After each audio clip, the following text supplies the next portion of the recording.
okay? Are you doing okay? Turn to somebody, say, you better be doing okay, all right? And if you're not, just, lay your hands on them in the name of Jesus. Hey, we always want to continue to make sure that you're aware of the different ministries. And remember, one of our core values is to serve others, not just in the church, but outside the church. And so I want to encourage you to always get involved. Am I okay, Gina? You need me to switch?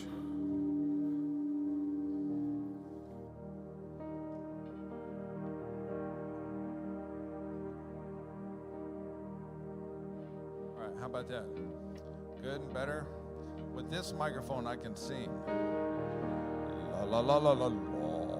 Okay, so be careful what you ask for. As you know, this is Jamie, and Jamie has helped get us connected with many different organizations, and I'm asked her to come and just to introduce a new organization today. I'll give her a round of applause. Good morning, everyone.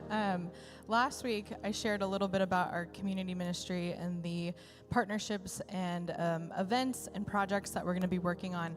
And one of the things I meant to mention last week was that not only locally are we trying to make partnerships and connections, but also globally. So we actually have an organization here today. You might have seen them as you were walking in, but this is an amazing organization. I don't want to take too much time away from the person who's presenting, but if you can help me welcome Grace. She works with an organization called Deaf Child Hope, and I will let her share.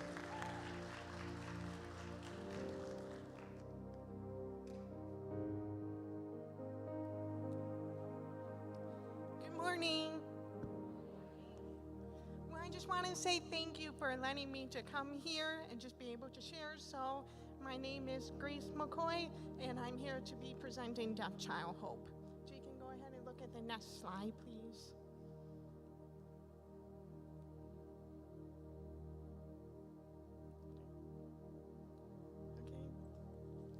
Okay. The next slide.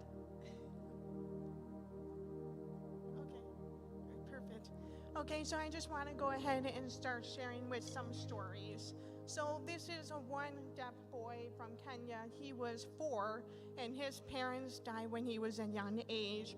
So he was living with his grandmother, and his grandmother is old and couldn't, afford to provide food on the table or provide him education, have no way to be able to communicate. Next slide, please.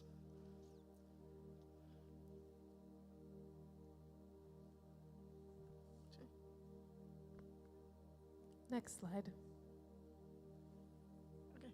And also there's another boy who is 5, and he's living in Uganda. So what happened is that his parents found out that he was deaf, and they just felt like that they were cursed, and they don't want to accept him as his own son. So unfortunately they tried to kill him, but he has survived, so they decided to abandon him on the streets.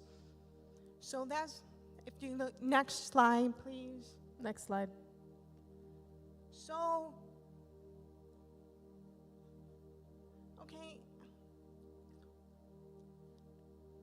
okay, sorry. So really there's a lot of deaf children all over the world that have similar stories. So if a deaf child that has no access to language or education, then how can they have personal relationship with Jesus and know about the gospel? Next slide, please. So, there's a deafness and poverty that they have no language, no communication, no education, means they have no way to learn about Jesus, and that led to isolation. Next slide, please. Next slide, please. There are over 70 million deaf people in the world, and only 2% know Christ. Next slide. Okay.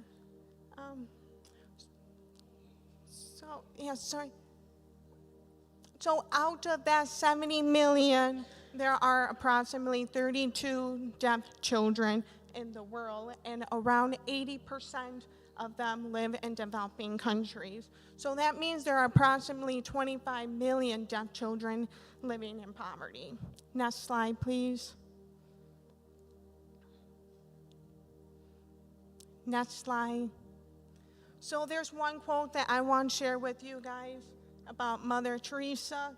It says, sometimes we think poverty is only being hungry, naked, and homeless, but poverty of being unwanted, unloved, and uncared for is the greatest poverty.